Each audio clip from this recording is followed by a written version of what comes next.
Today is 19th of January 2024. Yes?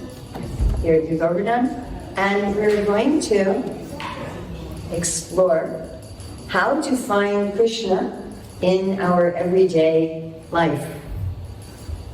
So, Srila Rupa Goswami, one of the great teachers in our tradition, has said that the essence of Bhakti Yoga is to always, what?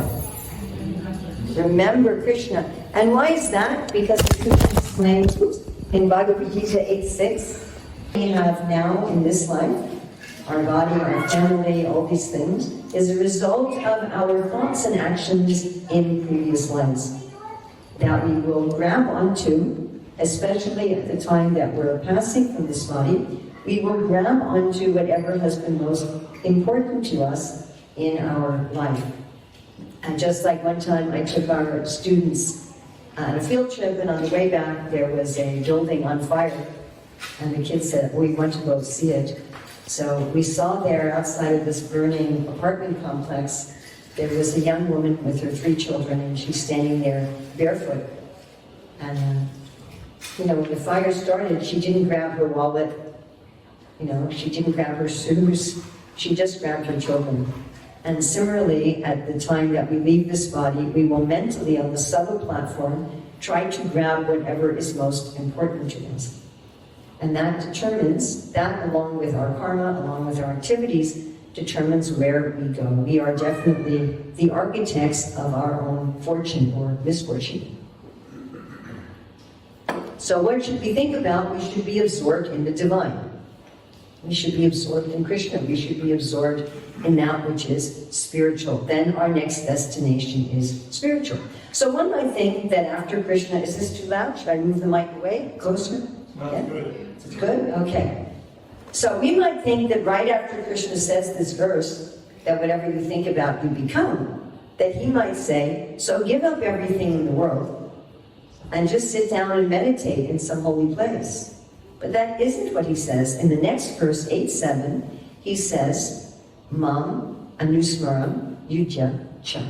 Yujya is to fight. Mam is me, talking about Krishna. Anusmaram, smaram is to remember, and anu means to follow. Like, sometimes the mind is churning something.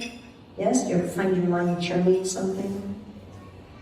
So I don't know what you call it here, but in America we have something called mulled apple cider. Do you have what you call it? Mold? Do you have that word? To mold something? M-U-L-L. So we cook apple cider with like allspice and cinnamon and cloves, and we put it on a slow, low boil, and the flavor of the spices permeate the apple cider. So we call that mold. And if you mold something, that means you're doing this anusmaram. It's saturating you. So we're supposed to be saturated with thoughts of the divine, with thoughts of Krishna, while we're doing our activities. Most of us are not soldiers. Arjuna was a soldier and a prince. So Krishna was telling him, you always be mulling over me, you always be remembering me while you're on the battlefield. But this doesn't seem so easy, does it? Right? Because we tend to be absorbed in whatever is coming in through our senses, whatever we see, hear, smell, touch, taste, whatever we're experiencing, we tend to be meditating on that. So the Bhagavatam, the Bhagavad Purana, and the Bhagavad Gita gives us ways to take what's coming into our senses and mind and understand that divinely. Now, not only do I think it's very significant that right after Krishna says what we think about, we become, that he says, therefore think of me all the time, this anusmaram, while you're doing your duties in the world. But I also find it very significant that in the 6th chapter of the Bhagavad Gita, where Krishna talks about what we think of as meditational yoga, and he ends that chapter with yogi namapi sarvesham madgaten antaratmana shradakam bhajate yomam samayuktatamo mataha. The best yogi is one who's always absorbed in thought of Krishna. And then you might think, well, in the next chapter, in the next verses, when he's going to say, well, who am I to be absorbed in? What does he say? He says, I am the taste of water. I am the sound in ether.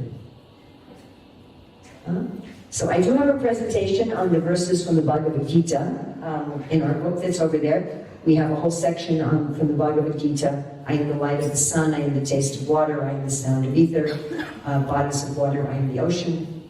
But I thought that this morning instead we would take it from the section of the book that is from the Srimad Bhagavatam. And we're going to focus on this prayer from Queen Kunti, where she says that Krishna is the personality of the form of the universe. Personality of the form of the universe. And we're going to go through a meditation how everything that we see, hear, smell, touch, taste is actually some aspect of the divine.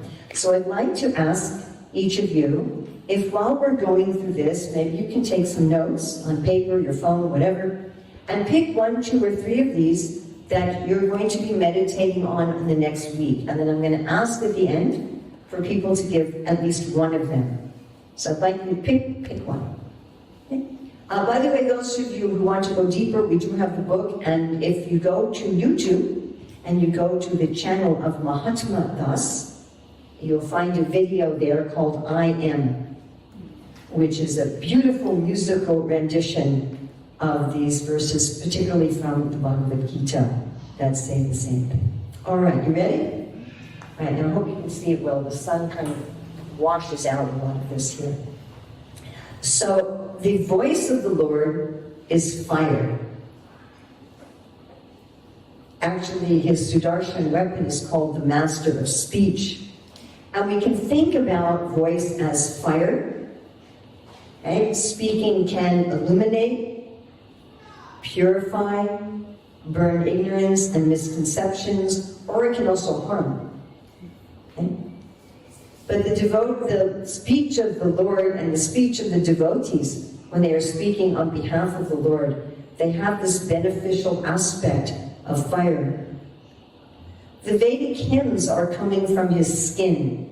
You see like 80% of the Whenever we are chanting the Hare Krishna mantra, or Om, or any Vedic hymn, we are actually touching the skin of the Lord. The Vedic hymns are also his cerebral passage. In any spiritual community, the scriptures are acting as the brain.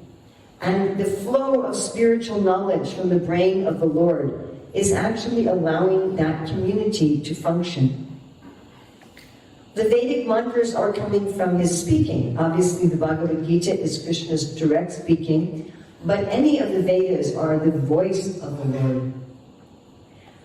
This one is one I really like, that his tongue is producing all of the food. So our tongue is eating food, and his tongue is creating food. Everything that we're eating is coming from his tongue. And on his tongue are all rasas, or tastes. And Ayurvedically, the tastes are sweet, salty, sour, pungent, bitter, and astringent. But there's also all variety. Rasa can refer to all variety of pleasure. There's a really nice commentary by our great teacher and Acharya Vishwanath Chakravarti Thakur on the 4 essential verses of the Bhagavatam called the Chaturshloki. And there he writes that the Lord is eager to have all of us enjoy his form. Such is also stated, also by Vishwanath Chakravarti Thakur, and the 8th shower of nectar in his book Madhurya Kadambini, that he says when the devotee full of love experiences the Lord, first he experiences the Lord's form of beauty, and all of his senses become like eyes to find this beauty of the Lord.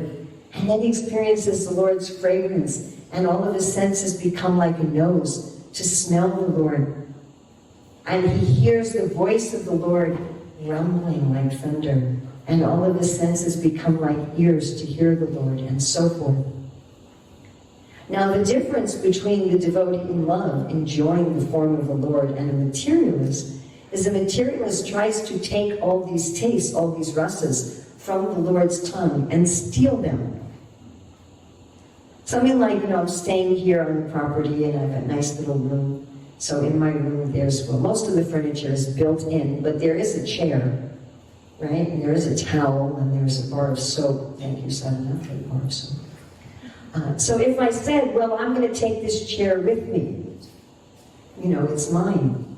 So that's stealing, right? People do that in hotels sometimes. You take the towels. But if I say, I'm going to be using this as the kindness of my hosts, in gratitude and appreciation for my hosts, and I'm going to do my best while I'm here to make my hosts happy, then my hosts are very happy that I'm enjoying the facility that they're giving me. Do you follow? Yes? They actually want me to enjoy that facility in a mood of love and gratitude toward them. And that's really the difference between a materialist and a spiritualist. A materialist is enjoying all these flavors of pleasure that are on the Lord's tongue, stealing them, trying to exploit them. And the devotees say, oh, this is the mercy of the Lord. On his lips was greedy. So our lips can be very greedy. We can be greedy to talk too much, eat too much. What's the Lord greedy for? Love. In his form of Govardhana, what does he say? How does he express his greed? Give me more. Give me more, give me more. Krishna wants more and more of an atmosphere of love. His smelling powers generate all the medicinal herbs. We know how wonderful it is if we're sick and we take some herbs and we feel better, yeah? That's because that it's the Lord's breath, the Lord's smelling potency that have created all those different fragrances and taste in the herbs that cure us. Also in his breathing is the wind. So the wind blows through different kinds of weather and changes in our life. And whenever our life is going through changes, that is actually the breathing of the Lord. Now this I don't know if you'll be able to see, but there's a guy there breathing. So the Lord's nostrils are causing us to breathe. Just like our own bodies are made of many different cells, correct? And each of those cells has to breathe. Everybody remembers this from their science class? So when I breathe, then all my little stomach cells and heart cells and muscle cells and bone cells, they can also breathe. Similarly, Srila Prabhupada says we are all cells in the universal form. And when the Lord is breathing, therefore I am breathing. The Lord's breath, inhale, exhale, allows us to take the nutrients we need from the air, the trees to take the nutrients they need, and the symbiotic process that is the Lord's breathing. And everything that we smell is actually his sense of smell. His breathing is creating all the different kinds of fragrances. So our breath also has some smell, often not a very nice one, yeah? So people are taking all these breath mints and so forth, but the Lord's smell is producing all the fragrance. And how wonderful, right? We have jasmine and gardenia and rose, and all of this is coming from the Lord's breathing. And the air is his breath. So we usually distinguish between air and breath, isn't it? When someone dies, their breath becomes air. And we think of air as just inert gases, but that's not a fact. The air is the Lord's breathing.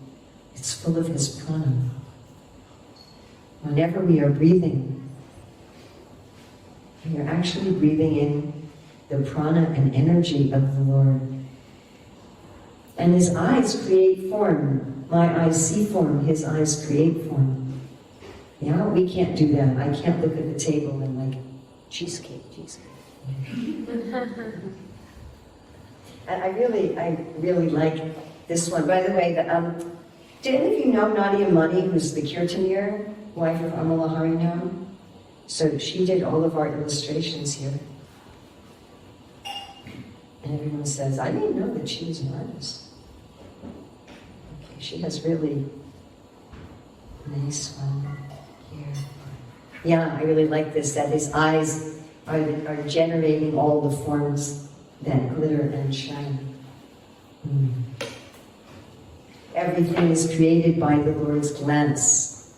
And his eyeballs are the sun and the heavenly planets. I was just this morning listening to Srila Prabhupada say how we cannot see without the sun first seeing. Because he's breathing, we are breathing. Because he's seeing with his eye, we are seeing. Then you know how when we want to establish a relationship with someone, we make eye contact, right? So when we see the sun, we see the higher planets. It's so nice here on a clear morning like we had this morning, and I was watching, Venus in the sky gradually fade as the sun is rising. As we're seeing those higher planets and the sun, we're actually making eye contact with the Lord. And the sphere of outer space is his eye pits. So, my eye sockets are kind of gross and morbid, but his eye pits are the beautiful, wondrous sky. And again, his eyeball is the power of seeing. Prabhupada would often say, you say, I want to see God, but without the sun, how can you see? 3 times in the Bhagavad Gita, in the 7th, 9th, and 10th chapter, Krishna says that he is the light of the sun. The sun that gives us courage, that gives us certainty, that gives us knowledge. And his eyelids are day and night. So when his eyes are open, it is day, and when his eyes are closed, it is night. When we wake up, we can meditate on Krishna is opening his eyes. When we go to sleep, how he's closing his eyes. This is one of my favorite meditations in sunrise and sunset. It's the moving of the Lord. Can you see that a little bit? It's the moving of the Lord's garments through the sky. So the Lord likes to wear garments that are kind of yellowish, orangey, saffron-y color. And then, of course, he has his dark blue form, and when the sun is rising and setting, one can see his garments and his dark blue form in the sky. On his neck are all the sounds. Sometimes we see birds, when they're making sounds, their neck is moving, yeah? And his ears are hearing from all sides, and especially the Vedas. Just like we, particularly even in a very noisy environment, we can always pick up when someone's talking about us. His hearing is generating all sounds. In the 7th chapter of the Gita, Krishna says, I am the sound in ether. And one lecture, Srila Prabhupada says, if you don't want to chant Hare Krishna, you can find Krishna in all of the sounds. Actually, it was really nice. I was listening to a lecture a couple days ago in Tokyo, where somebody was saying, I want to see God. And Prabhupada says, if you want to see God, see him as he advises. See him as the light of the sun. See him as the taste of water. See him as all the sounds in ether. But this one is a little challenging sometimes to meditate on. How are all the sounds God? The sound of the bell, the birds, some clanging. Sometimes, you hear like this big truck. Do you call them trucks or lorries? Trucks. You're following the Americans there instead of the British. You hear this, and I'm thinking, how is that? But all of that is coming from his ears, which also generate the sky. And his steps are called Havyam Karma Bihi. Everything that we do in life, right, this Havyam Karma Bihi, is called the yajna, or the ceremony of connection of our responsibilities in this world. When we take care of our family, our own body, our job, anything, if we're always seeing that in relationship to Krishna and dedicating it to Krishna, that is the Lord walking through our life. In his touch is lusty desires. I think of this whenever I avoid touching people. So I read a story some time ago, true story, about this convention of priests and Catholic priests, monks and nuns. And as one nun was going through a doorway, there was a monk passing from the other way. Their clothing touched. It wasn't even their skin, it was just their clothing. And they ended up leaving their orders and getting married. It's a true story. So anyway, whenever I'm in some narrow passage, I'm trying to avoid touching someone. I always remember this aspect of the Lord. So the hairs of his body are all vegetation. And all the trees are his hairs. So like sometimes we have some little insect walking on our arm. right? And our hairs can detect the insect walking here. So whenever I'm walking among the trees, I always like to think how I'm so close to Krishna, I'm just walking on him, like some little insect walking on his hairs. This is another one I really like to meditate on, how the clouds are the hairs on his head. So of course Krishna's hair is generally blackish, and we do sometimes see the very dark rain clouds, but we often also see white clouds. When does Krishna's hair look whitish? Anyone here tell me, when does Krishna's hair look whitish? It's covered in the dust. The dust, yeah. What time of the day is that especially? In the afternoon. In the afternoon, when Krishna's coming back, you should get him a sweet. Make sure he gets whoever's in charge of the sweet. Get him a sweet. So yeah, Krishna, when he comes back in the afternoon with his cows, the cows are raising dust, and he gets in his hair. And you can think about when you see the white clouds, oh, Krishna's coming home with the cows. There's another time mentioned in the Bhagavatam that Krishna's hair also gets white from dust. Anybody know where that reference is? First canto, 9th chapter.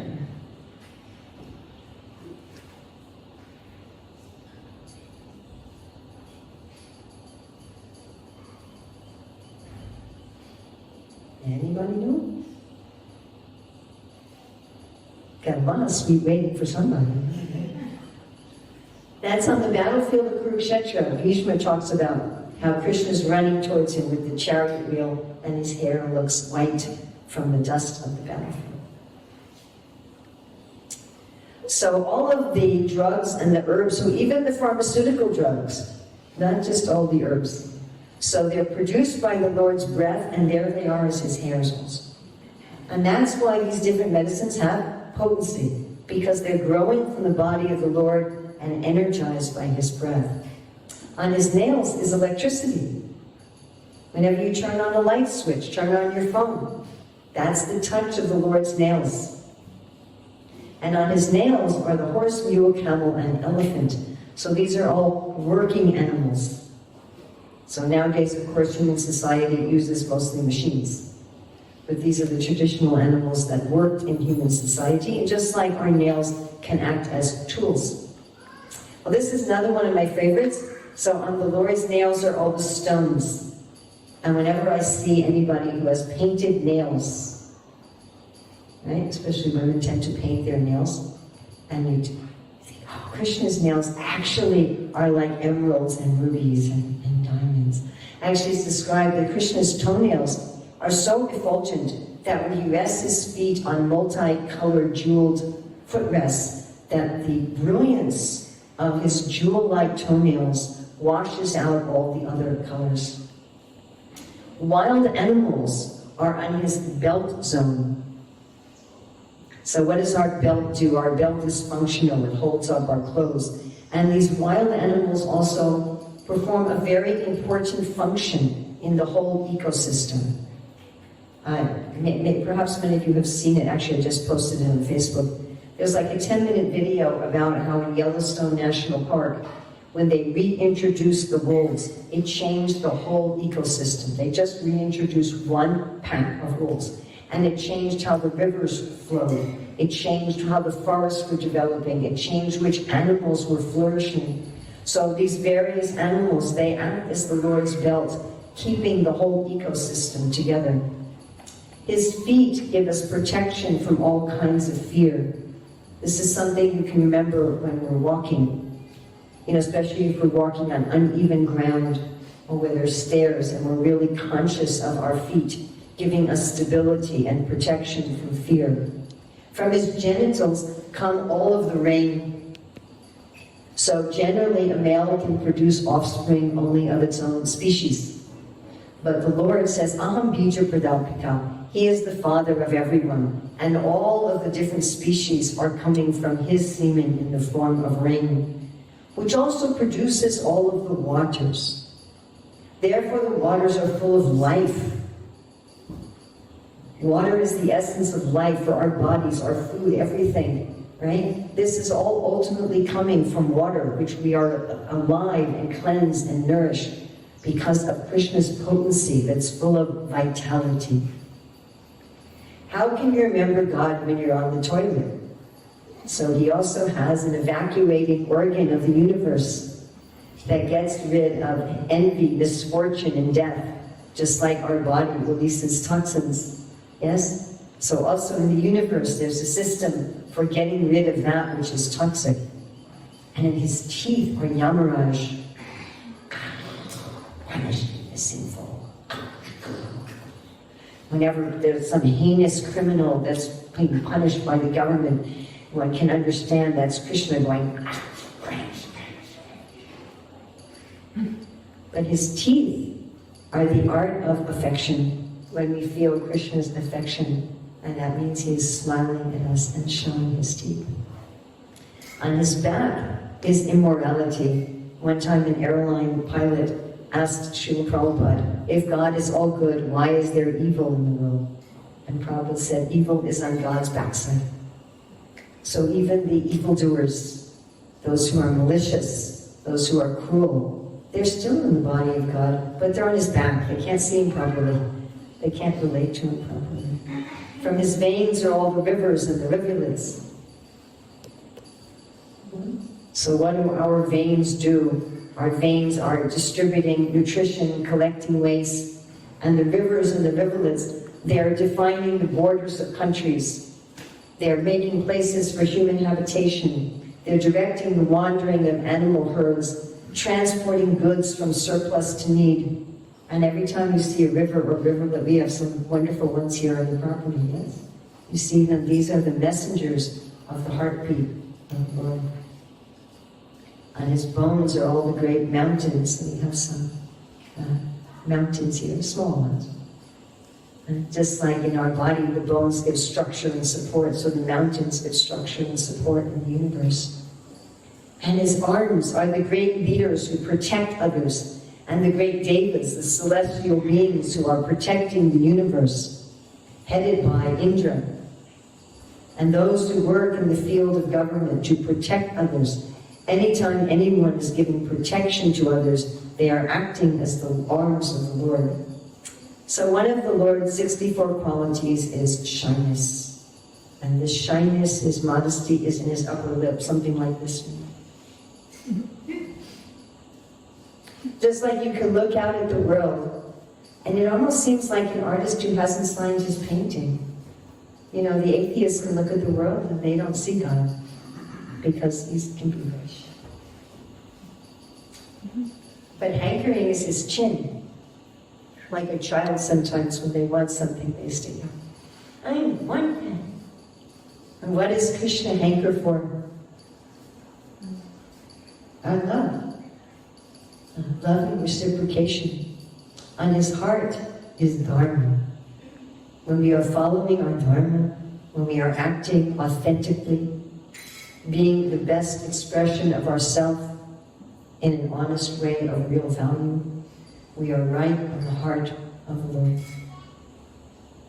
And on his chest is also pleasing words that are truthful.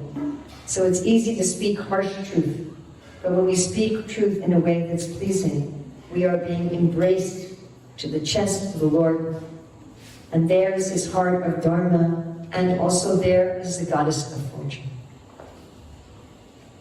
On the Lord's chest are the stars.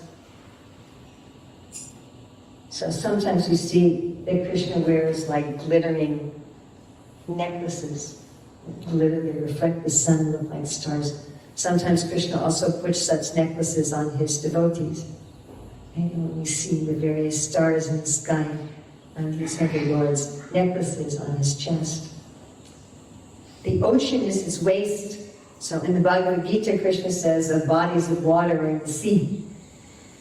Yeah? So we're not too far from the ocean. I'm assuming all of you get out to the ocean sometimes. So that's Krishna's waist, and you know Krishna's always dancing. And we can see Krishna's dancing in the movement of the waves, and he has 3 lines on his belly. You can see in the ripples of the ocean, these 3 lines on his abdomen as he is dancing. The passing ages are his movements. So Krishna says in the Gita, time I am, of subduers I am time, I am inexhaustible time. What is time? Time is the movement of one object in relationship to another. Such movements are actually Krishna's movements. They're the movements of his body as the universe. And we can feel Krishna moving through our life as the passage of time. And this is an easy one, that the cause of material creation is his intelligence. Any religious, spiritual person will understand that the world is made of intelligent design, as they call it. And we can see in everything such an extreme form of intelligence. And in his intelligence are the highest celestial beings like Brahma and the great saintly persons. Whenever we are hearing from saintly persons, we are in touch with the Lord's intelligence. And his mind is the moon, which appears to always be changing. So our mind is very changeable, yeah? And we may think Krishna's mind is like that. We may think, oh, sometimes he likes me, sometimes he doesn't like me. But actually, although the moon appears to be changing, it is constant. And so Krishna's love for us, Krishna's care for us, Krishna's interest in us is also constant. Rudra is his ego, so you may be surprised that God has an ego. And Rudra means anger. So how do we know that we have a false ego? Because we get angry. Yeah? I mean, we might say, well, I'm getting angry because, on principle, but that's not usually the case. Usually when we get angry it's because we feel somebody is, bumped into our ego. Generally, that's like that. So Krishna also has anger associated with his ego, but it's not like ours. Because, sometimes we can get angry out of love, yeah? Have you ever gotten angry out of love? Like your child picks up something dangerous, you're like, put that down! So Krishna's anger, the Rudra of his anger, is his ego of love. Oh, this is also a nice one that Nadimani did. And this is one of my favorites because it's just so easy. Here's her one for the moon. And here's her one for the birds. So the birds are Krishna's artistry. And I think it's difficult to go even one day without hearing or seeing birds, isn't it? So in what ways are birds indicators of Krishna's artistic sense? Anybody? What kind of birds show Krishna's artistry? Their colors, yeah. What else? Singing. They're singing. Even the ones that go, they're kind of like the drum singing. What else? Their movements. They're flying. They're grace. Even the ones that can't fly, like the penguins. Or sometimes what do they call it when the birds move all together in a group like that? But there's some sparrows that do this incredible movement. Or something. I forget what that's called. What it was? Starlings. Starlings, yes. And what do they call that when they all move together? A murmur or something like that. Anyway, they make beautiful designs. And how else are birds showing the Lord's artistry? In their nests, maybe, yeah? When they are dancing to attract their mate. Oh, their courtship dances. Yeah, where sometimes they do partially in the air and partially on the ground. And sometimes their nests build better than an architect would do. Yeah. So it's something that very, very easy to connect with the divine in this way. And humanity is his residence, so Krishna is everywhere. But we call a church, a mosque, a temple, a synagogue, we call it a house of God, right? That is where the Lord lives. And the angels show his musical rhythm. So in every culture, the angels are generally shown as musicians, isn't it? All right, now the demon soldiers are his prowess. Wait, what? How is that? Like Krishna says in the Bhagavad Gita, I am the strength of the strong, devoid of passion and desire. And later on he just says, I am the strength of the strong, I'm all strength. So what's that conversation Hiranyakashipu has with Prahlad about strength? Does anybody remember that?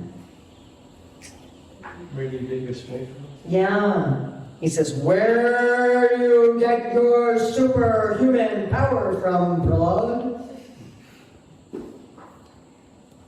Hiranyakashipu was the first child abuser in the universe. He kept trying to kill his son, and he couldn't do it.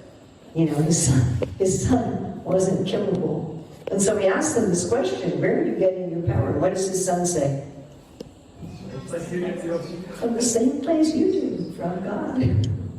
So even the demons who hate God and who try to conquer just with brute force, even they're getting their power from Krishna. His thighs are the Vaishyas, so on our thighs is the strongest bone in our body, our femur. And just like that, those who are Vaishyas, they're providing all the food and all the raw materials for society. They're supporting the whole society. And the Shudras are particularly under the protection of his feet. I find it very significant that of all the Varnas, especially the Lord protects the Shudras. Why? Because they have this mood of service. They have a mood of service so dear to the Lord. In the Lord's navel is the sky. In the third canto it says that the whole universe has come from the Lord's navel and it desires to go back. The upper planets are on his chest. On his eyebrows are the regulating principles. So when we're doing the right thing, he's going like this. When we're doing the wrong thing, he's going like this. And anger is on his forehead. So often when we're angry, our forehead gets a little furrowed, right? So I like to think, when we're angry, it's like we're stuck in one of these creases of the Lord's forehead. We're next to him, but we can't really see him. On his shadow is death. You can say, how does he have a shadow? He's all effulgent. But when we turn from him, then we are experiencing shadow. And his smile is the illusory energy. So this is material illusion and spiritual illusion of love is his smile. And throughout his body is all living beings. So again, we do have our book if you'd like to go more deeply into this. And I'd like to ask each of you, so if someone can volunteer, which one of these are you planning to meditate on in the next week? Birds. Birds. The birds. That's his artistic sense. Anyone else? The determination of night and day. His garments falling through the sky at the sunrise and sunset. Excellent. Someone else? The wind. The wind is his breath. The demoniac power is being representation of. The demoniac power is being representation of his strength. All right. Someone else. His feet protect us from fear. His feet protect us from fear. Now somebody else. His mouth. His mouth is fire. He's speaking, and his mouth is fire. Very nice. Somebody else. All the tastes on his tongue. All of our tastes, all the pleasures are on his tongue. Yes. His hairs are like the trees. His hairs are like the trees. When we're walking through the trees, we're walking through the hairs on his form. Somebody else? Herbs. Huh? Herbs. Medicine. The herbs. The herbs are also the hairs on his body, and they have the potency of his breath. Excellent. Rivers. The rivers are his veins, and even the little riverlets. Even the little streams and rivulets are his veins. Sun. The sun is his eye. Yes, giving us knowledge, giving us security, allowing us to see, and letting us have eye contact with him. His teeth are like Yamaraj. His teeth are like Yamaraj, yes. The clouds. The clouds are the hair on his head. So Prabhupada talks about, you ready? That if we see like this, if we meditate like this, he says there'll be no material world.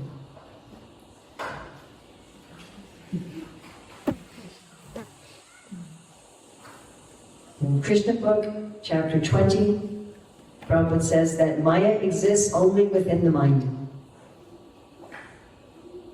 And if we meditate like this, if we see the sunlight, the trees, the rivers, the grass, all living entities as part of the Lord, then for us, Prabhupada said, there'll be no material world. He said one time, the lecture said 3 times, there'll be no material world, there'll be no material world.